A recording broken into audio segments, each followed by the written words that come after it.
Bonjour chers camarades boursicotteurs, j'espère que vous allez bien. Quel revirement en bourse aujourd'hui. Encore une fois, Jérôme Powell semble avoir sauvé les marchés. Dans cette vidéo, je vous explique ce que nous a dit Jérôme Powell à la suite de la plus récente rencontre du FOMC. Je discute de la réaction du marché et je termine en vous expliquant ce que j'ai vendu et pourquoi. Avant de commencer, je dois vous parler du commanditaire de cette vidéo, Terrien CPA. En 2022, il est temps de bien s'organiser et de bien s'entourer au niveau comptable, fiscal et financier. Terrien CPA est au service des PME depuis plus de 30 ans et peut vous aider à optimiser la comptabilité, la fiscalité et la situation financière de votre entreprise. Ils aident les entreprises dans leur tenue de livre avec la production de leurs états financiers, leur planification fiscale et leur demande de crédit d'impôt. Terrien CPA sont en quelque sorte les partenaires financiers de leurs clients. De plus, ils sont heureux de vous présenter leur podcast Les Éconos qui est disponible sur YouTube et sur toutes les plateformes audio. Vous y retrouverez des témoignages d'entrepreneurs dans le domaine des jeux vidéo, de l'informatique, du génie, des médias sociaux, ainsi que de l'information sur des sujets comme l'assurance vie, l'immobilier et la fiscalité. D'abord, on peut dire que j'avais vu juste dans ma vidéo de lundi dernier. Comme anticipé, la Fed n'a pas fait de cas des dernières données du PIB américain. Elle y est allée d'une hausse de taux de 50 points de base. Elle a annoncé son plan de réduction de son bilan financier et les marchés ont entamé un rebond. Il s'agit tout de même de la hausse de taux directeur la plus importante depuis l'an 2000. La Fed a aussi dévoilé officiellement son plan de réduction de son bilan financier. Le tout débutera à partir du 1er juin par une réduction mensuelle de 30 milliards d'obligations et de 17,5 milliards de titres adossés à des créances hypothécaires. Après 3 mois, le rythme mensuel sera augmenté à 60 milliards d'obligations et 35 milliards de titres adossés à des créances hypothécaires pour un total de 95 milliards par mois. C'est un rythme beaucoup plus faible que celui auquel le bilan financier de la Fed a été augmenté. Je vous rappelle que la Fed rachetait jusqu'à 120 milliards d'actifs par mois il n'y a pas si longtemps que ça. Les marchés s'attendaient à ce qui a été annoncé aujourd'hui, ce qui explique en partie la réaction positive du S&P 500 et du Nasdaq qui, tous deux, étaient en hausse de près de 3 %. Par contre, ce qui explique vraiment ce rebond impressionnant se trouve dans ce que Powell nous a dit lors de la conférence de presse. D'abord, Powell a commencé en affirmant que l'inflation est beaucoup trop élevée et que la Fed veut prendre action ou prend action pour la combattre. La Fed, selon Powell, est déterminée à combattre l'inflation et est au fait que les hausses de prix ont un impact réel sur les ménages américains. Ensuite, Powell a parlé du marché de l'emploi, indiquant que celui-ci était en feu. En fait, il juge que le marché de l'emploi est trop serré, que la vigueur du marché de l'emploi crée des problèmes au niveau de l'offre de travail. On doit lui donner raison lorsqu'on compare le nombre d'emplois disponibles, qui se situe autour de 11,5 millions, au nombre d'Américains sans emploi, qui lui est autour de 6 millions. On retrouve pratiquement 2 emplois pour chaque individu sans emploi. C'est le genre de déséquilibre qui force la montée des prix de la main-d'œuvre, soit des salaires. Les salaires étant un coût, plus ils montent, plus cela participe à augmenter la pression inflationniste. Powell a aussi glissé un mot sur le fait que la guerre en Ukraine participait à l'augmentation des prix de la nourriture et de l'énergie et que la politique COVID-0 en Chine avait un impact significatif sur les chaînes d'approvisionnement. Rien de nouveau. Autrement dit, ces deux éléments pourraient maintenir l'inflation à des niveaux plus élevés qu'anticipés pendant plus longtemps. Powell a aussi prévenu les marchés qu'ils doivent s'attendre à d'autres hausses de taux de l'ordre de 50 points de base dans la mesure où l'objectif de la Fed est de ramener l'inflation à sa cible de 2 %. Là où c'est devenu intéressant, c'est lors de la période de questions. Powell a avoué qu'à mesure que les hausses de taux vont se faire sentir dans l'économie, l'emploi devrait être affecté. Selon lui, un atterrissage de l'économie en douceur est possible, mais ce ne sera pas facile. Par contre, il a répété plusieurs fois que l'économie était vigoureuse, que le marché de l'emploi est solide et que l'économie américaine est loin d'une récession. L'aisance avec laquelle le gouverneur de la Banque centrale américaine a balayé du revers de la main les plus récentes données du PIB sont déconcertantes. J'ai de la difficulté à comprendre comment on peut dire que l'économie est solide quand le plus récent trimestre a enregistré de la décroissance aux États-Unis. Oui, les consommateurs étaient au rendez-vous, mais d'autres facteurs ont participé au ralentissement de la croissance et je ne vois pas comment on ne peut pas en prendre compte. C'est comme si un élève qui avait échoué son examen pointait du doigt la seule section de l'évaluation où il a bien performer pour avancer qu'il maîtrise bien la matière. Ça marche pas.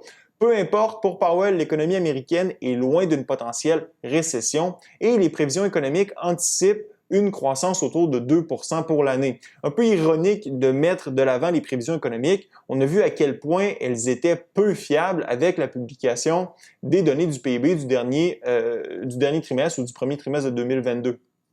Concernant la réduction de son bilan, Powell a affirmé qu'il n'avait aucune idée de l'impact qu'allait avoir sur les marchés cette opération de resserrement monétaire. Non seulement ça, mais lorsqu'on lui a demandé pourquoi la réduction du bilan débutera au 1er juin et non pas maintenant, sa réponse est un peu amusante. On a simplement choisi cette date-là. C'est tout. Toutefois, ce qui a survolté les marchés, c'est lorsque Powell a dit que le FOMC ne considérait pas hausser son taux directeur de 75 points de base. C'est en soi une déclaration dovish ou accommodante dans la mesure où elle vient s'opposer à ce que plusieurs participants du marché anticipaient pour la rencontre de juin. Ce scénario étant mis de côté, les marchés peuvent souffler un peu et reprendre du terrain perdu. Reste que c'est un peu ironique de dire que la Fed est engagée à combattre l'inflation, qu'elle la juge trop élevée et ensuite avancer qu'elle ne considère pas rehausser les taux plus rapidement. Maintenant, qu'est-ce que j'ai vendu et pourquoi?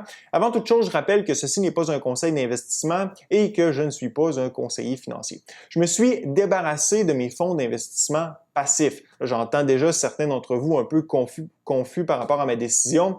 Voici quelques raisons qui m'ont amené à vendre mes fonds d'investissement passifs. Premièrement, mes FNB indiciels représentaient une petite partie de mon portefeuille. Je reste donc investi massivement dans les marchés en conservant mes actions d'entreprises individuelles. Deuxièmement, je préfère détenir les entreprises qui risquent de mieux performer dans l'environnement économique actuel que de détenir un ramassis d'entreprises dont certaines sous-performent. Je préfère conserver, par exemple, mes actions de Tesla, une entreprise ayant de bonnes marges de profit et un bilan financier en santé, que de détenir Ford ou GM via mon FNB.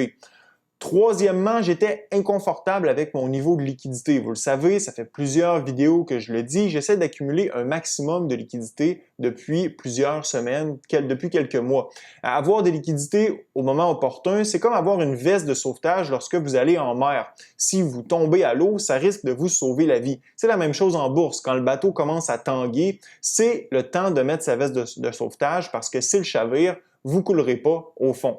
Jusqu'à tout récemment, j'étais pratiquement all-in. Dans l'environnement actuel, je crois que c'est risqué. Vous avez la Fed qui hausse son taux directeur alors que l'économie ralentit en parallèle. Normalement, la Fed hausse son taux directeur lorsque l'économie accélère et non lorsqu'elle faiblit. Pour ceux qui pensent que j'essaie de prédire le marché, ce n'est pas ce qui a motivé ma prise de décision. L'important lorsqu'on investit, c'est d'être confortable avec son portefeuille. Pour ma part, c'était difficile d'être confortable lorsque mes liquidités n'étaient pas dans la fourchette de 10 à 30% de la valeur de mon portefeuille. Comme je l'ai dit pas plus tard que lundi, le marché risque de rebondir à court terme. C'est ce qui se tramait du côté technique et le fait que Powell ait rejeté une hausse de 75 points de base a agi comme un tremplin pour le potentiel rebond qui se dessine. Par contre, je crois toujours que le risque qu'on ait plus de souffrance sur les marchés est élevé. Avoir des liquidités, c'est se couvrir contre une potentielle chute du marché. L'enjeu, c'est que d'ici juillet, le taux directeur de la Fed tournera autour de 1,5% à 1,75% et le bilan de la Fed sera réduit de plusieurs milliards de dollars mensuellement. Cette succion de liquidités hors du système va avoir des répercussions sur les marchés obligataires et boursiers. À mon avis, ça met la table pour une période où, comme je l'ai déjà mentionné, l'inflation restera élevée en raison de facteurs externes, mais où le resserrement de la politique monétaire aura fait assez pour freiner l'activité économique. On peut penser au secteur de l'immobilier, par exemple, qui est extrêmement sensible aux hausses de taux d'intérêt. Par contre, pour que l'inflation cesse de grimper, il faut d'abord que la demande soit réduite et que l'offre se rétablisse. Le truc, c'est que ça devrait se faire en décalage avec le ralentissement économique causé par la Fed, ce qui pourrait causer une période de stagflation. C'est pour ça que je veux du cash. Si jamais ça arrive, j'aurai pas les poches vides. Si rien de cela se produit, je profiterai tout de même des gains en bourse compte tenu que j'ai conservé toutes mes actions d'entreprise hors FNB. En terminant, laissez-moi savoir dans la zone commentaire quelle est votre stratégie dans le marché actuel. Ce fut un plaisir d'être avec vous. À la prochaine.